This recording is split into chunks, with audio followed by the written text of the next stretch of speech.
சேனலின் புதுவையின் இன்றைய நிகழ்வுகள். புதுச்சேரி டிஐஜியாக நியமிக்கப்பட்ட சத்யசுந்தரம் முதல்வர் ரங்கசாமியை மரியாதை நிமித்தமாக சந்தித்து பேசினார். ஐபிஎஸ் மற்றும் ஐஏஎஸ் அதிகாரிகள் கடந்த செப்டம்பர் 13ஆம் தேதி இடமாற்றம் செய்யப்பட்டனர். அதில் புதுச்சேரி ஐபிஎஸ் அதிகாரிகளான சீனியர் எஸ்பிக்கள் மணிஷ் சுவாமி சிங் இருவரும் அருணாச்சல பிரதேசத்திற்கு மாற்றப்பட்டனர். டெல்லியில் பணியாற்றிய ஐபிஎஸ் அதிகாரி சத்யசுந்தரம் புதுச்சேரி டிஐஜியாக நியமிக்கப்பட்டார். புதிய டிஐஜியாக பொறுப்பேற்ற சத்யசுந்தரம் முதல்வர் ரங்கசாமியை சட்டசபையில் மரியாதை நிமித்தமாக சந்தித்து பேசினார். இதுபோல் சபாநாயகர் செல்வம், உள்துறை அமைச்சர் நமச்சிவாயம் உள்ளிட்டோரையும் சந்தித்தார். புதுச்சேரியில் ஏற்கனவே டிஐஜியாக பிரிஜேந்திர குமார் யாதவ் பொறுப்பில் உள்ளார் என்பது குறிப்பிடத்தக்கது. அரசு ஊழியர்களின் சர்வீஸ் புத்தகம் டிஜிட்டல் மயமாக்கப்படுவது குறித்த 2 நாள் பயிற்சி முகாம் துவங்கியது. மத்திய அரசு பணியாளர்கள் மற்றும் பயிற்சி துறையின் வழிகாட்டுதலின்படி புதுச்சேரி அனைத்து துறை அரசு ஊழியர்களின் சர்வீஸ் புத்தகம் டிஜிட்டல் மயமாக்கும் பணியில் புதுச்சேரி அரசு ஈடுபட்டுள்ளது. இதன் ஒரு பகுதியாக புதுச்சேரி தலைமை செயலகத்தில் தகவல் தொழில்நுட்ப இயக்குநரகம் சார்பில் பேசாப்ட் போர்ட்டலில் தகவல் தொகுப்பு பதிவேற்றம் தொடர்பான 2 நாள் சிறப்பு பயிற்சி முகாம் நேற்று துவங்கியது. தகவல் தொழில்நுட்ப இயக்குநர் சிராஜ் மீனா துவக்கி வைத்தார். தொடர்ந்து நடந்த பயிற்சி முகாமில் பேசாப்ட் போர்ட்டலில் இருந்து அரசு ஊழியர்களின் தகவல்களை பதிவேற்றம் செய்வது குறித்து காணொலி மூலம் விளக்கப்பட்டது. பிறந்த பதிவு திருத்தம், இமெயில் உருவாக்கம் குறித்த சந்தேகங்களுக்கு விளக்கம் அளிக்கப்பட்டது. பயிற்சி முகாமில் பல்வேறு துறை அதிகாரிகள் கலந்து கொண்டனர். இமெயில் மூலம் புதுச்சேரி ஜிப்மர் மருத்துவமனைக்கு வெடிகுண்டு மிரட்டல் விடுத்த நிலையில் மாணவர்கள் மற்றும் நோயாளிகளின் உறவினர்களை வெளியேற்றி மோப்பனாய் உதவியுடன் வெடிகுண்டு நிபுணர்கள் மற்றும் 200க்கும் மேற்பட்ட போலீசார் தீவிர சோதனை மேற்கொண்டதால் பரபரப்பு ஏற்பட்டது. மத்திய அரசின் ஜிப்மர் மருத்துவமனை புதுச்சேரி கோரிமேடு பகுதியில் உள்ளது. புதுச்சேரி மட்டுமின்றி தமிழகத்தின் பல்வேறு மாவட்டங்களில் இருந்து நாள்தோறும் 7000த்திற்கும் மேற்பட்ட நோயாளிகள் சிகிச்சை பெற்று செல்கின்றனர். இந்நிலையில் இன்று பிற்பகல் ஜிப்மர் நிர்வாகத்தின் மெயிலுக்கு மர்ம நபர் ஒருவர் ஜிப்மர் மருத்துவமனை வளாகத்தில் வெடிகுண்டு வைத்துள்ளதாக மிரட்டல் விடுத்துள்ளார். இதையடுத்து வெடிகுண்டு மிரட்டல் தொடர்பாக காவல்துறைக்கு ஜிப்மர் நிர்வாகம் தகவல் தெரிவித்த நிலையில் சம்பவ இடத்திற்கு விரைந்து வந்த போலீசார் மற்றும் வெடிகுண்டு நிபுணர்கள் மோப்பனாய் உதவியுடன் பல்வேறு பிரிவுகளில் நோயாளிகளின் உறவினர்கள் மற்றும் மருத்துவ மாணவர்கள் வெளியேற்றி தீவிர சோதனை மேற்கொண்டனர். இதேபோல் மருத்துவமனைக்குள் வாகனங்கள் அனுமதிக்காமல் நோயாளிகளின் உறவினர்கள் உள்ளே அனுமதிக்காமல் இருந்தனர். தொடர்ந்து தீயணைப்பு வாகனங்களும் வரவழைக்கப்பட்டது. மேலும் முதுநிலை காவல் கண்காணிப்பாளர் நாரா சைத்தன்யா கலைவாணன் தலைமையில் 200க்கும் மேற்பட்ட போலீசார் சோதனை நடத்தினர். பொதுமக்கள் மற்றும் நோயாளிகள் எந்தவித அச்சமின்றி இருக்க வேண்டும் என அறிவுறுத்திய அவர் வெடிகுண்டு மிரட்டல் தொடர்பாக சைபர் கிரைம் போலீசார் வழக்கு பதிவு செய்து விசாரணை நடத்தி வருகின்றனர். புதுச்சேரியில் கிரேன் வாகனம் கவிழ்ந்து விபத்துக்குள்ளானதில் தொழிலாளர்கள் 3 பேர் காயமடைந்தனர். புதுச்சேரி நகரில் பொலிவூர் நகர திட்டத்தில் பெரிய கால்வாய் தூர்வாறுதல் மற்றும் சாலைகளை இணைக்கும் குறுக்கு பாதைகளில் சிறு பாலங்கள் கட்டுதல் உள்ளிட்ட பணிகள் நடைபெற்று வருகின்றன. இதற்காக கிரேன் வாகனங்கள் பயன்படுத்தப்படுகின்றன. இந்த நிலையில் பெரிய வாய்க்காலை தூர்வார புசி வீதி சந்திப்பு அருகே கிரேன் உதவியுடன் சிறிய இட்டாச்சி இயந்திரம் வாய்க்காலில் இறக்கப்பட்டது. அப்போது கிரேன் சக்கரம் வாய்க்கால் பாலத்தின் நடைபாதைக்கு சென்றதால் பாலத்தின் இறுதி பகுதி உடைந்து கிரேன் சாய்ந்ததுடன் இட்டாச்சி இயந்திரமும் வாய்க்காலில் விழுந்தது. அதிலிருந்து பன்ருட்டியை சேர்ந்த கண்ணதாசன் உள்ளிட்ட 3 தொழிலாளர்களும் கால்வாய்க்குள் விழுந்தனர். மேலும் அவர்களுக்கு காயம் ஏற்பட்டது. உடனே அங்கிருந்தவர்கள் கால்வாயில் விழுந்து காயமடைந்த தொழிலாளர்களை மீட்டு மருத்துவமனைக்கு ஆட்டோவில் அனுப்பி வைத்தனர். கிரேன் விழுந்ததால் புசி வீதி சந்திப்பில் சிறிது நேரம் போக்குவரத்து பாதிக்கப்பட்டது. மின்வெட்டு அறிவிப்பு. தேதி 9/10/2024 புதன்கிழமை. நேரம் காலை 10 மணியிலிருந்து மாலை 5 மணி வரை. புதுவை 22 கிலோவாட் ஆலங்குப்பம் மின்பாதையில் பராமரிப்பு பணிகள் மேற்கொள்ள இருப்பதால் 9/10/2024 புதன்கிழமை காலை 10 மணியிலிருந்து மாலை 5 மணி வரை கீழ் குறிப்பிடப்படும் பகுதிகளில் அனைத்து மின் நுகர்வோர்களுக்கும் மின் விநியோகம் முற்றிலும் தடைப்படும் என்று பொதுமக்களுக்கு இதன் மூலம் அறிவிக்கப்படுகிறது. புதுச்சேரி பல்கலைக்கழகம் குடியிருப்பு, பாண்டிச்சேரி தொழில்நுட்ப பல்கலைக்கழகம், ஆலங்குப்பம், சஞ்சீவி நகர், நாரிக்குறவர் காலனி, கழிவு நீர் சுத்திகரிப்பு நிலையம், கருவடிக்குப்பம் மற்றும் அதனை சார்ந்த பகுதிகள். நேரம் காலை 10 மணியிலிருந்து பகல் 2 மணி வரை. புதுவை 22 கிலோவாட் கணுவாப்பேட் மின்பாதையில் பராமரிப்பு பணிகள் மேற்கொள்ள இருப்பதால் 9/10/2024 புதன்கிழமை காலை 10 மணியிலிருந்து பகல் 2 மணி வரை கீழ் குறிப்பிடப்படும் பகுதிகளில் அனைத்து மின் நுகர்வோர்களுக்கும் மின் விநியோகம் முற்றிலும் தடைப்படும் என்று பொதுமக்களுக்கு இதன் மூலம் அறிவிக்கப்படுகிறது. வி தட்டாஞ்சாவடி, வி மணவெளி ஒரு பகுதி, தண்டுகரை, ஓதியம்பட்டு, கேவி நகர் ஒரு பகுதி, உத்தரவாகினிப்பேட், அம்பேத்கர் நகர், SS நகர், தில்லை நகர், கணுவாப்பேட், புது நகர், கோட்டைமேடு ஒரு பகுதி, பெரியபேட், ரங்கசாமி நகர், வீரவாஞ்சிநாதன் நகர், திருவேணி நகர் மற்றும் அதனை சார்ந்த பகுதிகள் பொதுமக்கள் மின்துறையுடன் ஒத்துழைக்குமாறு கேட்டுக் கொள்ளப்படுகிறார்கள்.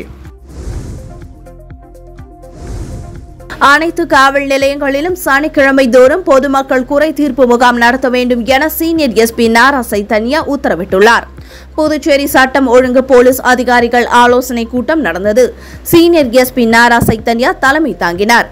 SPக்கள் லக்ஷ்மி சௌஜன்யா, பக்தவச்சலம், வீரவல்லவன், பம்சிதா ரெட்டி மற்றும் அனைத்து போலீஸ் நிலைய இன்ஸ்பெக்டர்கள், சப் இன்ஸ்பெக்டர்கள் கலந்து கொண்டனர். கூட்டத்தில் சீனியர் SP நாரா சைத்தன்யார் பேசுகையில், போலீசாரின் தீவிர ரவுந்து மற்றும் அடிக்கடி நடத்தப்படும் வாகன சோதனைகள் மூலம் திருட்டு வாகனங்கள் மீட்கப்பட்டுள்ளது. அதனால் ரோந்து பணி மற்றும் வாகன சோதனைகளை தீவிரப்படுத்த வேண்டும். பெண்களை கேலி செய்தல், பொது இடத்தில் மதுபானம் குடிப்போர் மீது வழக்கு பதிவு செய்ய வேண்டும். பள்ளி கல்லூரிகள் அருகில் சிகரெட், புகையிலை பொருட்கள் உள்ளிட்ட தடை செய்யப்பட்ட பொருட்கள் விற்பனையை ஒழிக்க வேண்டும் என்றார். மேலும் வாரந்தோறும் சனிக்கிழமைகளில் காவல் நிலையத்தில் பொதுமக்கள் குறை தீர்ப்பு முகாம் நடத்த வேண்டும். அதில் SPக்களும் கலந்து கொள்ள வேண்டும். பொதுமக்களின் குறைகளை கேட்டு உடனடியாக தீர்வு காண வேண்டும் என உத்தரவிட்டார். தீபாவளி பண்டிகைக்கு முன்பாக விவசாய கடன் ரூபாய் 12 கோடி தள்ளுபடி செய்யப்படும் என முதல்வர் ரங்கசாமி அறிவித்துள்ளார். புதுச்சேரி ஊசுடு தொகுதிக்குட்பட்ட தொண்டமானத்தம் பகுதியில் கட்டி முடிக்கப்பட்ட மேல்நிலை குடிநீர் தேக்க தொட்டியை கவர்னர் கைலாஸ்நாதன், முதலமைச்சர் ரங்கசாமி ஆகியோர் மக்கள் பயன்பாட்டிற்காக திறந்து வைத்தனர். தொடர்ந்து விழாவில் பேசிய முதலமைச்சர் ரங்கசாமி, புதுவை மக்களுக்கு நல்ல குடிமை வழங்க அரசு நடவடிக்கை எடுத்து வருகிறது. அதற்காக ரூபாய் 450 கோடி மதிப்பில் கடல் நீரை குடிநீராக்கும் திட்டம் இரவு செயல்படுத்தப்பட உள்ளது. கடந்த 5 ஆண்டுகளில் ஒரு சாலைகள் கூட சீரமைக்கப்படவில்லை. தேசிய ஜனநாயக கூட்டணி ஆட்சி பொறுப்பேற்ற பிறகு நிதி ஒதுக்கி நல்ல தார் சாலை, சிமெண்ட் சாலை மற்றும் பாலங்கள் அமைக்கப்பட்டுள்ளது. புதுச்சேரி மாநிலத்தில் விவசாயிகள் பெற்ற கடன் ரூபாய் 13 கோடி உள்ளது. இதில் முதல் கட்டமாக தீபாவளிக்குள் ரூபாய் 12 கோடி தள்ளுபடி செய்ய நடவடிக்கை எடுக்கப்பட்டுள்ளது என்றும், தீபாவளிக்குள் ரேஷன் கடைகள் திறந்து அரிசி, சர்க்கரை வழங்கப்படும் என்றார். இந்நிகழ்ச்சியில் சபாநாயகர் செல்வம், அமைச்சர் சரவணன்குமார் உட்பட பொதுப்பணித்துறை அதிகாரிகள் கலந்து கொண்டனர். புதுவை மாநிலத்தில் 65 விளையாட்டுகளில் பங்கேற்று சாதனை படைப்பவர்களுக்கு அரசு பணியில் 5% இடஒதுக்கீடு வழங்க வழிமுறைகள் வகுக்கப்பட்டு செயல்படுத்தப்பட்டுள்ளதாக விளையாட்டு இளைஞர் நலத்துறை செயலர் அமர்நாத் தெரிவித்துள்ளார். இது தொடர்பாக அவர் வெளியிட்டுள்ள அறிக்கையில், புதுவை மாநிலம் சுற்றுலா, ஆன்மீகத்திற்கு புகழ்பெற்றது. தற்போது தேசிய அளவிலான விளையாட்டுப் போட்டிகளை நடத்துவதற்கான சிறப்பு உள்கட்டமைப்புகளும் புதுச்சேரியில் அமைக்கப்பட்டுள்ளது. தற்போது குரூப் C அரசிதழ் பணிகளில் விளையாட்டு வீரர்களுக்கு 5% இடஒதுக்கீடு வழங்கப்படுகிறது. அதற்கான வழிமுறைகளை வெளியிட்டுள்ளோம். கடந்த செப்டம்பர் 23 வெளியான அரசாணைப்படி இந்த வழிகாட்டுதல்கள் செயல்படுத்தப்படுகின்றன. அதன்படி சிறந்த விளையாட்டு வீரர்களின் சாதனைகளை அங்கீகரிக்கவும், 65 விளையாட்டுப் போட்டிகளில் சர்வதேச, தேசிய அளவில் சாதிக்கும் வீரர்களுக்கு கூடுதல் புள்ளிகளும் வழங்கப்படும். இது தொடர்பான விவரங்களை பள்ளி, கல்லூரி மாணவர்கள் அறிந்து கொள்வது அவசியம் என குறிப்பிடப்பட்டுள்ளது. கதிர்காமம் இந்திரா காந்தி அரசு மருத்துவக் கல்லூரியில் 1ஆம் ஆண்டு மாணவர்களுக்கு 14ஆம் தேதி வகுப்பு துவங்க உள்ளதாக கல்லூரி நிர்வாகம் தெரிவித்துள்ளது. புதுச்சேரி கதிர்காமம் இந்திரா காந்தி அரசு மருத்துவக் கல்லூரியில் அரசு ஒதுக்கீட்டில் உள்ள 131 இடங்களில் 127 மாணவர்கள் சேர்க்கப்பட்டுள்ளனர். மீதமுள்ள இடங்களுக்கு 3ஆம் கட்ட கலந்தாய்வு நடத்தப்பட உள்ளது. கல்லூரியில் சேர்ந்த மாணவர்களுக்கு வரும் 14ஆம் தேதி வகுப்பு துவங்க உள்ளது. அன்று மதியம் கல்லூரி கருத்தரங்கு கூடத்தில் அறிமுக நிகழ்ச்சி நடக்கிறது என கல்லூரி டீன் ராமச்சந்திரன் தெரிவித்துள்ளார். புதுவை மாநிலத்தில் அரசு தொடக்க பள்ளிகளுக்கு தேர்வான ஆசிரியர்களுக்கு சான்றிதழ்கள் சரிபார்க்கும் பணி இன்று நடைபெற்றது. புதுவை மாநிலத்தில் காரைக்கால் மாஹேவில் உள்ள அரசு தொடக்க பள்ளிகளுக்கு புதிதாக 140 ஆசிரியர்கள் தேர்வு செய்யப்பட்டுள்ளனர். அவர்களுக்கான சான்றிதழ் சரிபார்க்கும் பணி இன்று தொடங்கியது. புதுவை பள்ளி கல்வித்துறை வளாகத்தில் தொடங்கிய சான்றிதழ் சரிபார்ப்பு வரும் 10ஆம் தேதி வரை நடைபெறுகிறது.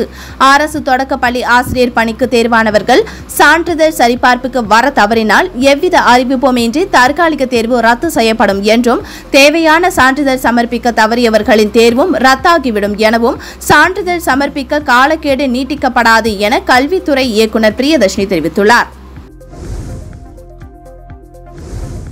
புதுச்சேரி போக்குவரத்து துறையில் புதிதாக நியமிக்கப்பட்ட வாகன தணிக்கை உதவியாளர்கள் பல்வேறு இடங்களில் தீவிர வாகன சோதனையில் ஈடுபட்டனர்.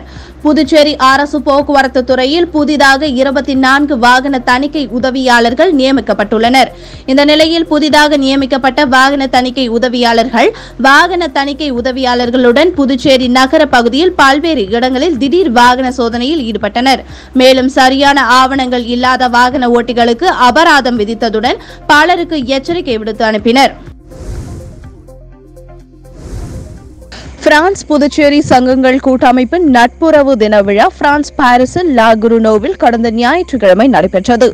இதில் புதுச்சேரியை சேர்ந்த சுற்றுலாத்துறை அமைச்சர் லட்சுமி நாராயணன் அவர்களும், Baskaran Dakshinamurthy MLA, A K D Arumugam MLA மற்றும் அனைத்து பிரான்ஸ் பாண்டிச்சேரி சங்கங்களின் முக்கிய நிர்வாகி ரமேஷ் அவர்களும், முன்னணி பிரமுகர்கள் விஜய், மதி, ரமேஷ், கர்ணா, வில்லியம் மற்றும் நூற்றுக்கணக்கான புதுச்சேரி வாழ் தமிழ் மக்கள் கலந்து கொண்டு நிகழ்ச்சியை சிறப்பித்தனர்.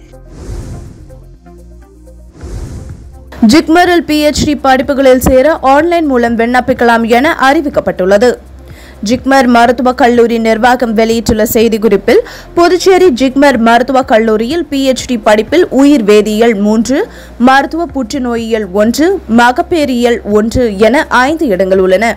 இந்த இடங்கள் ஆண்டுதோறும் ஆன்லைன் நுழைவுத் தேர்வு மூலம் நிரப்பப்படுகிறது. 2024ஆம் ஆண்டு PhD படிப்புக்கான சேர்க்கைக்கு ஆன்லைனில் வரும் 15ஆம் தேதி மாலை 4:30 மணி வரை ஜிக்மர் இணையதளத்தில் விண்ணப்பிக்கலாம். நுழைவுத் தேர்வுக்கான ஹால் டிக்கெட்டை 19ஆம் தேதி முதல் 23ஆம் தேதி வரை ஜிக்மர் இணையதளத்தில் பதிவிறக்கம் செய்து கொள்ளலாம். நுழைவுத் தேர்வு ஆன்லைனில் வரும் 23ஆம் தேதி மதியம் 2 மணி முதல் 3:30 மணி வரை நடக்கிறது. இந்த தேர்வு முடிவுடன் தற்காலிக தகுதி பட்டியல் நவம்பர் 7ஆம் தேதிக்கு முன்பாக வெளியிடப்படும் என குறிப்பிடப்பட்டுள்ளது. புதுச்சேரியில் உள்ள ஹோமியோபதி மருத்துவமனையில் சிறுநீரக கல்லை கரைக்கும் சிகிச்சை விரைவில் தொடங்கப்பட உள்ளது என்றும், இதற்கான அனுமதியை மத்திய அரசு வழங்கியுள்ளதாக மருத்துவர்கள் தெரிவித்தனர். இது தொடர்பாக புதுச்சேரி ஹோமியோபதி மருத்துவ சிகிச்சை ஆராய்ச்சி பிரிவு அதிகாரி மருத்துவர் பிரபாத் வாரி, புதுவை அரசின் ஆயுஷ் இயக்குநர் ஸ்ரீதரன் மற்றும் ஹோமியோபதி மருத்துவர் மாதப்பன் ஆகியோர் செய்தியாளர்களிடம் கூறியதாவது, மத்திய அரசின் உதவியுடன் கடந்த 100 நாட்களில் ஆயுஷ் மற்றும் ஹோமியோபதி முறை மூலம் மக்களுக்கு நவீன சிகிச்சைகள் அளிக்கப்பட்டுள்ளன.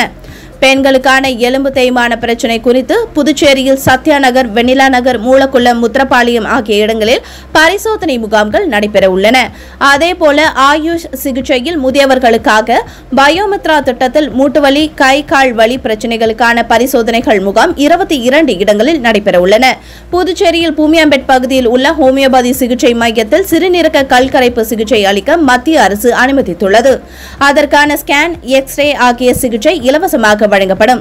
சிறுநீரகத்தில் 10 சென்டிமீட்டர் வரையுள்ள கற்களை கரைக்கும் சிகிச்சை அளிக்கப்படும். தற்போது புதுச்சேரியில் 1000 நோயாளிகளில் 10 பேருக்கு சிறுநீரக கல் பிரச்சினை இருப்பது பரிசோதனையில் தெரியவந்துள்ளது.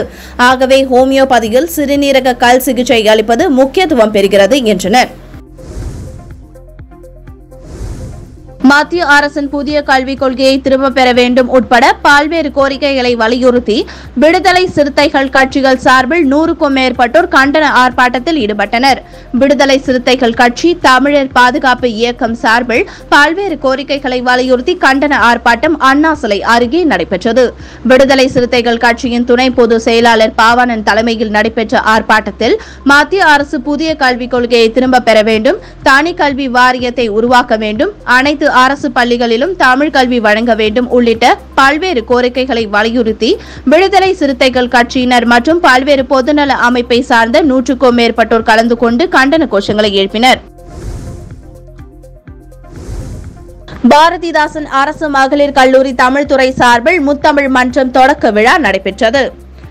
புதுச்சேரி பாரதிதாசன் அரசு மகளிர் கல்லூரியில் தமிழ் துறை சார்பில் முத்தமிழ் மன்றம் தொடக்க விழா இன்று கல்லூரி அரங்கத்தில் நடைபெற்றது. கல்லூரி முதல்வர் முனைவர் வீரமோகன் தலைமையில் நடைபெற்ற விழாவில் தமிழ் துறை பேராசிரியர் முனைவர் மாதரசி, தமிழ் துறை தலைவர் சேதுபதி ஆகியோர் முன்னிலை வகித்தனர். விழாவில் சிறப்பு விருந்தினராக தஞ்சாவூர் தமிழ் பல்கலைக்கழகத்தின் முனைவர் குறிஞ்சிவேந்தன் கலந்து கொண்டு முத்தமிழ் மன்றத்தை தொடங்கி வைத்து சிறப்புரையாற்றினார். தன்னம்பிக்கை தமிழ் என்ற தலைப்பில் தமிழ் துறை மாணவிகள் தொகுப்புரை வழங்கினார்கள். இந்த நிகழ்ச்சியில் தமிழ் துறை பேராசிரியர்கள், மாணவிகள் உட்பட பலர் கலந்து கொண்டனர். பாண்டிச்சேரி கோலால் நகர் இமாக்குலேட் சமூக பணி மையமும் தமிழ்நாடு வீட்டு வேலை செய்வோர் நல சங்கமும் இணைந்து நடத்திய உலக கௌரவமான வேலை செய்வோர் தின விழா நடைபெற்றது. இதற்கு அருட் சகோதரி ஆரோக்கிய செல்வி வரவேற்புரை ஆற்றினார். உப்பளம் தொகுதி சட்டமன்ற எம்எல்ஏ திரு அனிபால் கென்னடி அவர்கள் தலைமை தாங்கி உரையாற்றி வீட்டு வேலை செய்பவர்களுக்கு உதவி செய்வதாக தன் உரையில் கூறினார். பின்னர் தொழிலாளர் துறை ஆய்வாளர் திரு தயாநிதி அரசின் நலத்திட்ட உதவி பற்றி கூறினார். இமாக்குலேட் சபையின் கடலூர் மாநில அன்னை மதர் டாரியா மேரி ஜால்பின் செல்வராணி அவர்கள் வாழ்த்துரை வழங்கினார். உடன் தொகுதி செயலாளர் சக்திவேல், கிளை செயலாளர்கள் சந்துரு, ராகேஷ் ஆகியோர் உடனிருந்தனர். சென்னை வானிலை ஆய்வு மையம் வெளியிட்டுள்ள அறிக்கையில் கூறியிருப்பதாவது: லட்சத்தீவு, கேரளா மற்றும் வட தமிழக பகுதிகளின் மேல் நிலவும் வளிமண்டல கீழடுக்கு சுழற்சி காரணமாக இன்று 8/10/2024 தமிழகத்தில் ஒரு சில இடங்களிலும், புதுவை மற்றும் காரைக்கால் பகுதிகளிலும் இடி மின்னலுடன் கூடிய லேசானது முதல் மிதமான மழை பெய்யக்கூடும். கோயம்புத்தூர், திருப்பூர், தேனி மற்றும் திண்டுக்கல் மாவட்ட மலைப்பகுதிகள், நீலகிரி, ஈரோடு, கிருஷ்ணகிரி, தருமபுரி, சேலம் மற்றும் திருப்பத்தூர் மாவட்டங்களில் ஓரிரு இடங்களில் கனமழை பெய்ய வாய்ப்புள்ளது. நாளை 9/10/2024 தமிழகத்தில் ஒரு சில இடங்களிலும், புதுவை மற்றும் காரைக்கால் பகுதிகளிலும் இடிமின்னலுடன் கூடிய லேசானது முதல் மிதமான மழை பெய்யக்கூடும். கோயம்புத்தூர், திருப்பூர், தேனி மற்றும் திண்டுக்கல் மாவட்ட மலைப்பகுதிகள், நீலகிரி, ஈரோடு, கிருஷ்ணகிரி, தருமபுரி, சேலம் மற்றும் திருப்பத்தூர் மாவட்டங்களில் ஓரிரு இடங்களில் கனமழை பெய்ய வாய்ப்புள்ளது. சென்னை மற்றும் புறநகர் பகுதிகளில் அடுத்த 48 மணி நேரத்திற்கு வானம் ஓரளவு மேகமூட்டத்துடன் காணப்படும். நகரின் ஒரு சில பகுதிகளில் இடி மின்னலுடன் கூடிய லேசானது முதல் மிதமான மழை பெய்ய வாய்ப்புள்ளது. அதிகபட்ச வெப்பநிலை 34 டிகிரி செல்சியஸை ஒட்டியும், குறைந்தபட்ச வெப்பநிலை 26 டிகிரி செல்சியஸை ஒட்டியும் இருக்கக்கூடும். இவ்வாறு அதில் கூறப்பட்டுள்ளது. ஹங்கா ராவோ பசிபிக் பெருங்கடலின் தென்கிழக்கே அமைந்துள்ள குட்டி தீவுதான் ஈஸ்டர் தீவு. சிலி நாட்டின் ஆளுகைக்குட்பட்டது இந்த தீவாகும். இந்த ஈஸ்டர் தீவில் இன்று நள்ளிரவில் நிலநடுக்கம் ஏற்பட்டுள்ளது. உள்ளூர் நேரப்படி நள்ளிரவு 12:30 மணியளவில் ஏற்பட்ட இந்த நிலநடுக்கம் ரிக்டர் அளவில் 5.7 பதிவானதாக ஜெர்மனி புவியியல் ஆய்வு மையம் தெரிவித்துள்ளது. 10 கிலோமீட்டர் ஆழம் கொண்ட இந்த நிலநடுக்கம் 36.20 டிகிரி தெற்கு அட்சரேகையிலும் 99.4 டிகிரி மேற்கு தீர்க்க ரேகையிலும் இருக்கும் என முதலில் தீர்மானிக்கப்பட்டது. இந்த நிலநடுக்கத்தால் ஈஸ்டர் தீவில் சுனாமி எச்சரிக்கை ஏதும் விடுக்கப்படவில்லை. ஆனால் பொருள் இழப்புகள் உள்ளிட்ட பிற பாதிப்புகள் பற்றிய உறுதியான தகவல் ஏதும் வெளிவரவில்லை. பெய்ஜிங் ஷாங்காய் மாஸ்டர்ஸ் டென்னிஸ் தொடர் சீனாவில் நடந்து வருகிறது. இந்த தொடரில் ஆண்கள் ஒற்றையர் பிரிவில் இன்று நடைபெற்ற 3வது சுற்று ஆட்டம் ஒன்றில் முன்னணி வீரரான டெய்லர் பிரிட்ஸ் அமெரிக்கா ஜப்பானின் யோசுகே வாடனுக்கியுடன் மோதினார். இந்த ஆட்டம் முதலே அபாரமாக ஆடிய டெய்லர் பிரிட்ஸ் 6-3, 6-4 என்ற நேர் செட் கணக்கில் யோசுகே வாடனுக்கியை வீழ்த்தி 4வது சுற்றுக்கு முன்னேறினார். இதே பிரிவில் நடைபெற்ற மற்றொரு ஆட்டத்தில் ஸ்டெபானோ சிட்சிபாஸ் கிரீக் பிரான்சின் அலெக்சாண்ட்ரோ முல்லருடன் மோதினார். இந்த போட்டியில் அபாரமாக செயல்பட்ட சிட்சிபாஸ் 6-3, 7-5 என்ற செட் கணக்கில் அலெக்சாண்ட்ரோ முல்லரை வீழ்த்தி 4வது சுற்றுக்கு முன்னேறினார். இத்துடன் சக்தி சேனலின் புதுவையின் இன்றைய நிகழ்வுகள் முடிவடைகின்றன. வணக்கம். உங்கள் சக்தி சேனலின் புதுவையின் அன்றாட நிகழ்வுகளை உடனுக்குடன் தெரிந்து கொள்ள சக்தி சேனல் புதுச்சேரி யூடியூப் சேனலை சப்ஸ்கிரைப் செய்து கொள்ளுங்கள். மறக்காமல் பெல் பட்டனையும் கிளிக் பண்ணுங்க, ஷேர் பண்ணுங்க, லைக் பண்ணுங்க. உங்கள் சக்தி சேனல்.